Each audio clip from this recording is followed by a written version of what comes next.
Hello, Congresswoman Alexandria Ocasio Cortez. I made this video especially for you because of the statement you made after Amazon canceled their deal with New York City, showed you had zero clue what the deal was made up of, how it was structured, and you just had absolutely no correct information, which is pretty scary because you're a U.S. Congresswoman now and you're going to be in the position to vote on very important issues in this country.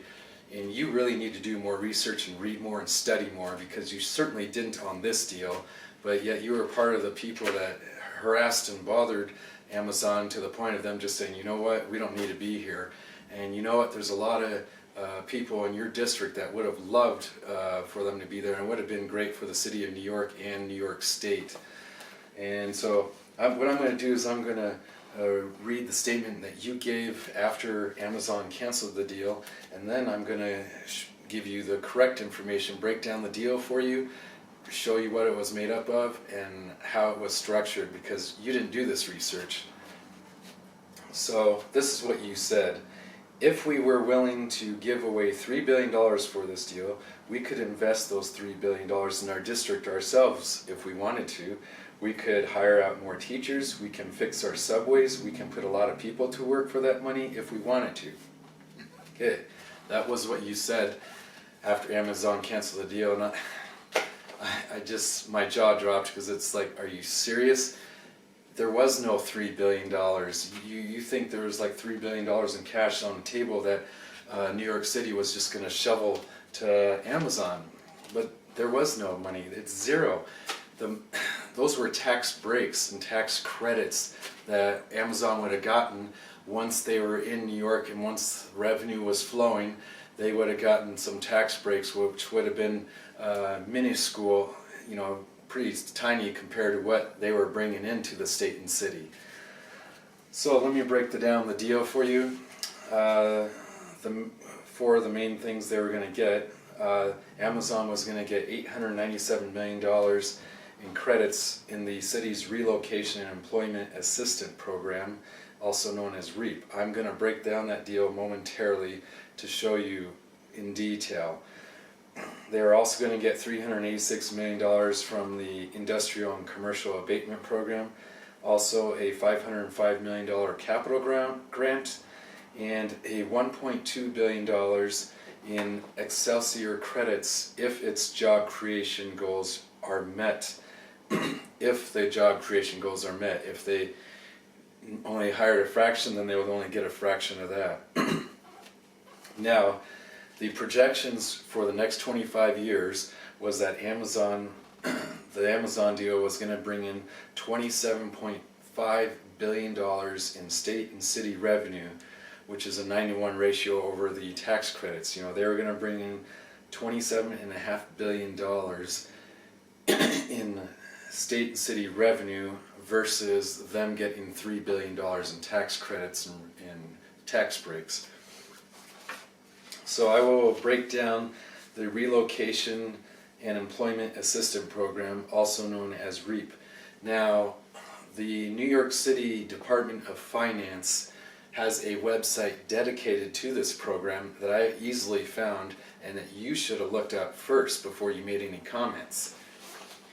So again, it's the Relocation and Employment Assistance Program, also known as REAP.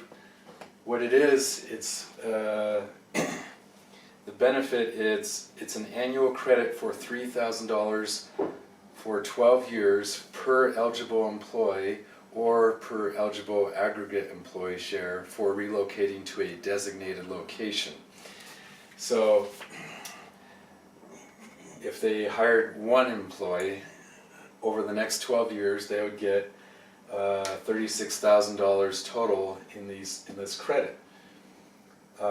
This figure, $897 million that was provided, represented 25,000 employees over a 12-year period. And actually that should be $900 million, but this is the figure they gave, so that broke down to $2,990 per employee.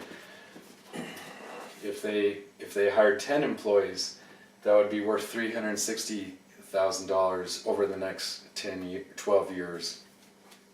So it wasn't like they were going to get $897 million shoveled into their backyard. Again, these were tax credits. Now, this program offers businesses income tax credits for relocating jobs from outside New York City or below the 96th Street in Manhattan to designated locations above 96th Street in Manhattan or in one of the other 4 boroughs. To apply, the eligible business has to move at least 1 employee from outside the REAP area to a qualified location. So again, this also wasn't designed just for Amazon. This is a program that any business can apply for if you're going to be moving at least 1 employee. And another qualification for eligible businesses, they must have conducted substantial business operations either outside New York City or below 96th Street in Manhattan for at least 24 consecutive months immediately before relocating. Most retail activities and hotel services do not qualify. However, internet sales and sales by mail or telephone may qualify. Also, the premises they would be moving to must be non-residential and must have been improved by construction or renovation. Now also the immediate goal was 25,000 jobs, but by 2032 the goal was to be up to 40,000 jobs. And also immediately they would have created 1,300 construction jobs, which is really powerful for any economy. The total direct and indirect jobs from the Amazon locating in New York City would have been as much as 107,000 jobs. This would have also diversified New York City's economy, which is still overly weighted with Wall Street. If Wall Street crashes, it brings down the rest of the city. It's just a downward slope. It's a domino effect downward when Wall Street crashes. But if Amazon had come in New York City, they would have helped create a foundation for a new technology hub. Google and Facebook are already there, but this would have been enormous, and this would have helped draw in other technology companies.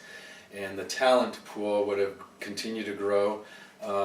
Lots of up-and-coming workers from New York would have loved this opportunity to be able to go to school there and then jump right into work there in New York. So New York City didn't just lose Amazon, they lost a lot of other companies that now are like, well, you know, we don't want to go through what Amazon just went through. Why, you know, they were kind of like the guinea pig, and it didn't. If they're going to back down, then I'm not going to try and go in there. So this costs more than just Amazon. Now let's look at state income taxes and city income taxes. For those making, now first of all, the jobs that would have been created by Amazon would have paid an average of over 150 grand a year. Well, on that, state income tax is 6.65%. That would equate to $9,975 per employee. City income tax is 3.876%, which would have been $5,814 per employee, for a grand total of $15,789. Now, there would be deductions, like let's say the average employee puts 10% into their 401k, then that would take the tax haul to $14,210. And then there would be other deductions, but just at the $14,210 level times 25,000 employees, that's $355 million in tax revenue for the city and state just from employees, not including the operations of Amazon. Now there's also the argument that you and others gave that Amazon chose New York because they offered the largest amounts of tax credits and tax breaks, but that's not true. The New York's total package is just under $3 billion, but Maryland offered $8.5 billion, and New Jersey offered $7 billion. Now, Amazon's salaries again would have been over $150,000 a year, times 25,000 employees. That equates to $3,750 million in new income in that area of New York. That's huge spending power. Just an example, if the average Amazon employee would have spent $15 a day on average in grocery stores, that would have been $5,475 a year times 25,000 employees would have been $137 million. Let's say restaurants with servers, full service restaurants. Let's say, and this is an understatement, but let's just say that each employee spent an average of $100 a month in a full service restaurant. That's $1,200 a year times 25,000 employees, that's $30 million. And 15% gratuity, that's $4.5 million. $4.5 million more for the local servers in the restaurants. But again, that estimate's pretty low. I'm sure it would be much higher, especially in New York City where people tend to eat out a lot more or get a lot of takeout. And you, Congresswoman Cortez, you were a server in a restaurant, so I would think you would have been excited if you were a server and knowing that this new company was going to move in paying an average of $150,000 a year to their employees. That would trickle down to you. The New York Restaurant Association said for every dollar spent in restaurants, it adds $1.76 to the state economy. So, if they spent $30 million, that's going to translate into, another $22 million on top of it. So that would be $52 million to the state economy. And I know, Congresswoman Cortez, that in your district there are 1,614 eating and drinking establishments that employ 22,013 employees. I just would like to know what they think of this move, because I'm pretty sure quite a few of them are disappointed. And then one final thing I want to give you a lesson on is what's called the reserve requirement ratio, which is what the Federal Reserve requires banks to keep on hand for as a percentage of their deposits. So I'm going to show you something.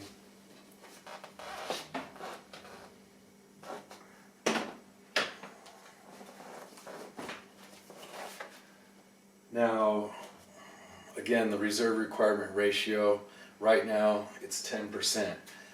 The Board of Governors of the Federal Reserve can adjust that to increase or decrease the money supply. Let's talk about the money supply in New York City, how it would have increased if the Amazon deal had come to New York City. So if there's an example of a bank has $1 million in deposits and the reserve ratio is 10%, that means they have to keep $100,000 reserve that can't be touched, but the other $900,000 they can lend out.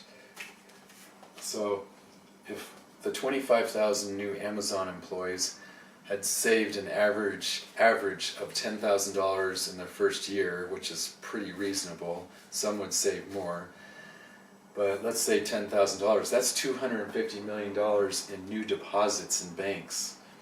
Okay, $250 million in that area.